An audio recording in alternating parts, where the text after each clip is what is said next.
Hello children, welcome to Asai education. आज हम करेंगे गुजरात बोर्ड की 7वीं क्लास की हिंदी की किताब का 5वां चैप्टर हिंद देश के निवासी।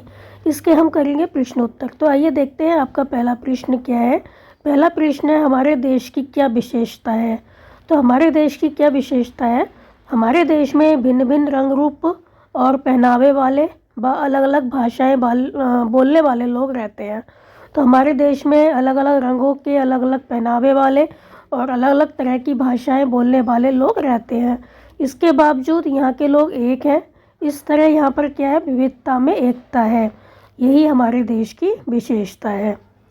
फिर है, सभी नदियाँ कब एक होती हैं। तो सभी नदियाँ अलग अलग स्थानों से निकलती हैं, उनके बहाव भी अलग अलग हैं, परंतु जब वे सागर में मिलती हैं तब एक हो जाती हैं। फिर है, सभी धर्मों का सार क्या है। सारे धर्मों का सार क्या है। तो सभी धर्मों का सार एक ही है, मनुष्यों को बुराई से दूर रखना और उससे उन्नत बनाना। तो सभी धर्म क्या कहते हैं कि मनुष्य जो है वो बुराइयों से दूर रहे और जो मनुष्य है वो उन्नति को प्राप्त करे। तो सभी धर्मों का सार क्या है, मनुष्यों को बुराइयों से दूर रखना और उसे उन्नत बनाना। फिर है आपका अगला प्रश्न, शब्द पंखुड़ियों को उचित क्रम में रखकर वाक्य बनाइए। तो ये जो पंखुड़ियाँ हैं इसमें आपको क्या करना है, जो शब्द लिखे हुए हैं उनसे वाक्य बनाने हैं। तो पहला होगा, हम भारत देश के निवासी हैं। फिर है, कोयल की आवाज़ मधुर होती है। फिर है, हमें फूलों की तरह हंसते रहना चाहिए। तो इसमें हम पहले वाक्य में क्या करेंगे, पहले हम लिखेंगे हम, तो हम की पंखुड़ी लगाएंगे। फिर भारत लिखेंगे तो भारत की पंखुड़ी लगाएंगे। फिर देश, फिर के, फिर निवासी और फिर हैं की। दूसरे में कोयल की, फिर की, फिर आवाज़ की और फिर मधुर होती और फिर है की। और तीसरे में पहले हम लगाएंगे फूलों की, और पहले फूलों, फिर की तरह हंसते, फिर रहना और फिर चाहिए। फिर है आपका अगला प्रश्न, गोले में से शब्द चुनकर अर्थपूर्ण वाक्य बनाइए। जैसे कि इसमें दिया हुआ है, सोहन पढ़ रहा है। इसी तरह हमको बनाने हैं वाक्य। तो पहला होगा, रीनल पढ़ रही है। रीनल खेल रही है। मेघा पढ़ रही है। मेघा खेल रही है। और हरेश पढ़ रहा है। हरेश खेल रहा है। सोहन खेल रहा है।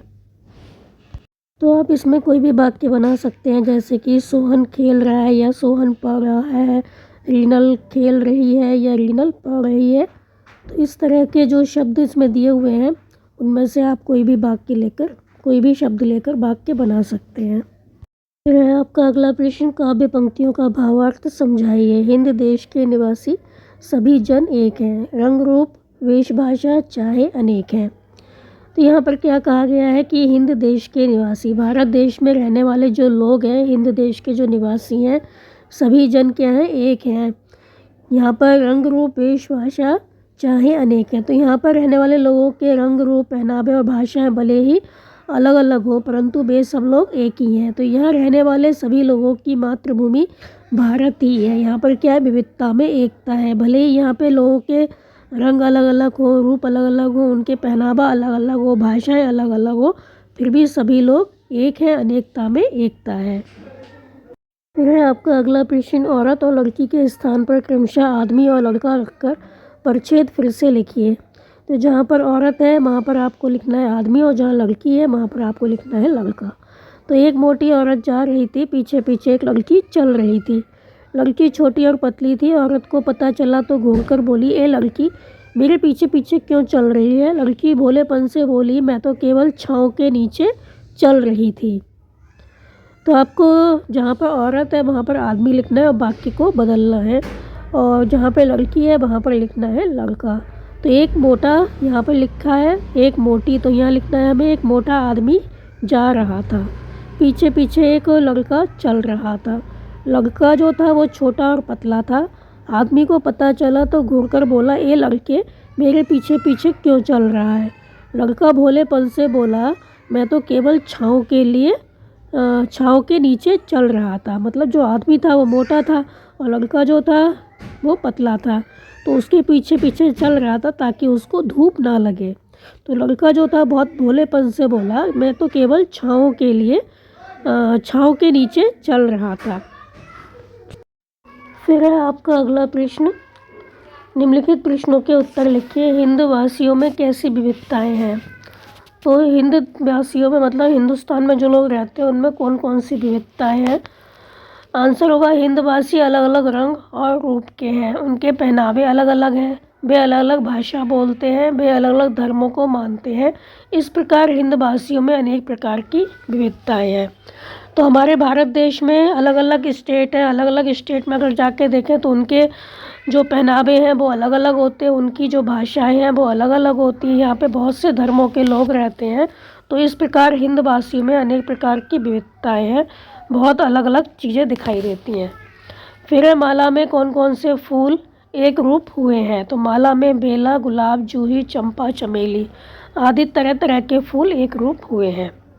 फिर है इस कविता में किन नदियों का उल्लेख है? तो इस कविता में इन नदियों का उल्लेख है गंगा, यमुना, ब्रह्मपुत्र, कृष्णा और कावेरी। फिर है नदियों से हमें क्या संदेश मिलता है? तो हमारे देश में अनेक नदियां हैं, उनके उद्गम स्थान मतलब उनका जो निकलने का स्थान है वो अलग अलग है, वे अलग अलग मार्गों से रास्तों से बहती हैं, लेकिन अंत में क्या होता है, वे सभी सागर में मिलकर एक हो जाती हैं। तो इन नदियों से हमें यह संदेश मिलता है कि जैसे नदियां अलग अलग होकर भी एक हो जाती है, उसी तरह हम भारतवासी भी अलग अलग होने पर भी एक होकर रहें।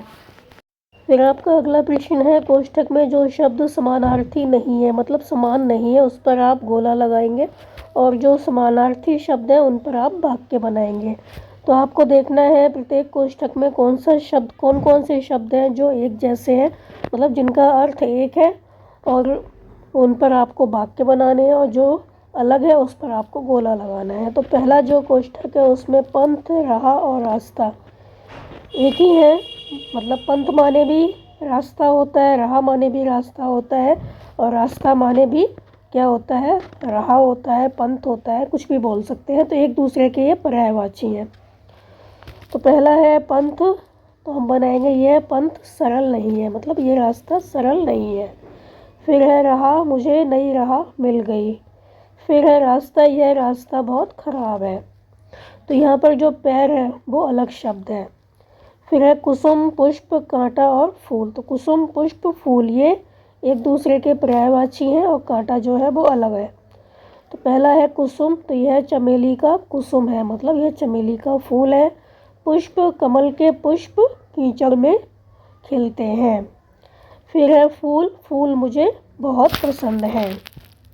तो यहाँ पर जो कांटा है उस पर हम लगाएंगे गोला, पहले में पैर पर और फिर दूसरे में कांटे पर।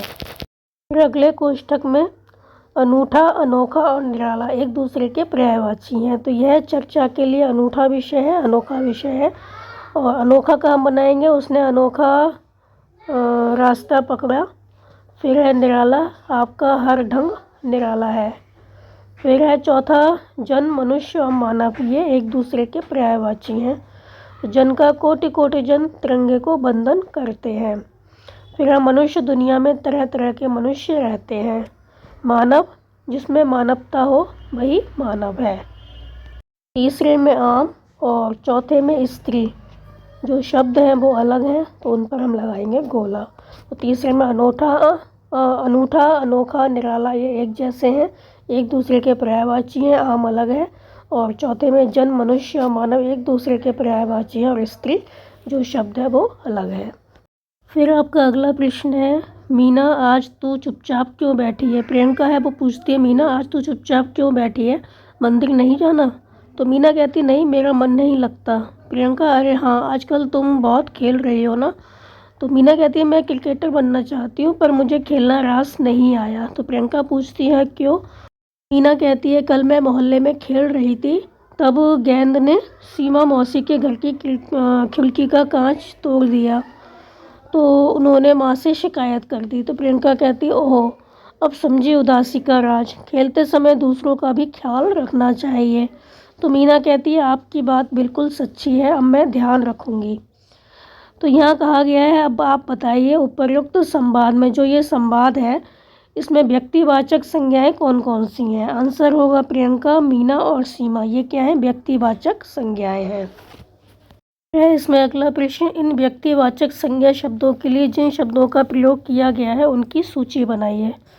तो व्यक्तिवाचक जो शब्द है उनके लिए जिन शब्दों का प्रयोग किया गया है तो वो बताना है आपको। तो प्रियंका के लिए कौन से शब्दों का प्रयोग किया गया है? मीना के लिए और सीमा मौसी के लिए।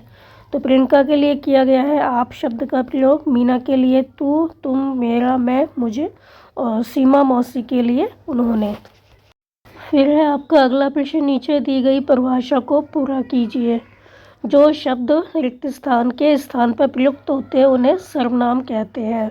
तो जो शब्द संज्ञा के स्थान पर प्रयुक्त होते हैं उन्हें सर्वनाम कहते हैं। तो खाली जगह पर आएगा संज्ञा। तो जो शब्द संज्ञा के स्थान पर प्रयोग किए जाते हैं उनको हम कहते हैं सर्वनाम। फिर है आपका अगला प्रश्न, वाक्यों को पढ़िए और बोलने वाले, सुनने वाले और अन्य व्यक्तियों को सूचित करने वाले जिन सर्वनाम शब्दों का प्रयोग किया गया है उनको अलग छांट कर लिखिए। तो यहाँ पर जो सर्वनाम शब्द हैं उनको आपको छांट कर लिखना है, जो बोलने वाले हैं, सुनने वाले हैं या अन्य व्यक्ति। तो संज्ञा के स्थान पर जो शब्द बोले जाते हैं उन्हें सर्वनाम कहते हैं। तो यहाँ पर जो सर्वनाम शब्द है, पहले में है मुझे, दूसरे में है हम, तीसरे में है तुम, चौथे में तुम्हारी और पाँचवें में वह, छठे में आएगा उसने। फिर है आपका अगला प्रश्न, विधानों को पढ़िए और खुद के लिए प्रयुक्त सर्वनाम शब्दों को छांट कर लिखिए। पहला है, अब राजीव स्वयं बल्लेबाजी करने आया। तो राजीव यहाँ पर है, इसमें जो खुद के लिए शब्द प्रयुक्त हुआ है वो है स्वयं। फिर है, मैं अपने आप चला जाऊँगा। तो इसमें जो खुद के लिए शब्द आया है वो है अपने आप। तो पहले में आया है स्वयं और दूसरे में आया है अपने आप। ये सर्वनाम शब्दों का प्रयोग हुआ है। तो ये थे आपके इस चैप्टर के प्रश्नोत्तर बच्चों। आप इनको अच्छे से समझ कर याद कर लीजिए और हमारे चैनल असह एजुकेशन को लाइक कीजिए, सब्सक्राइब कीजिए और शेयर करना बिल्कुल मत भूला करिए। Thank you.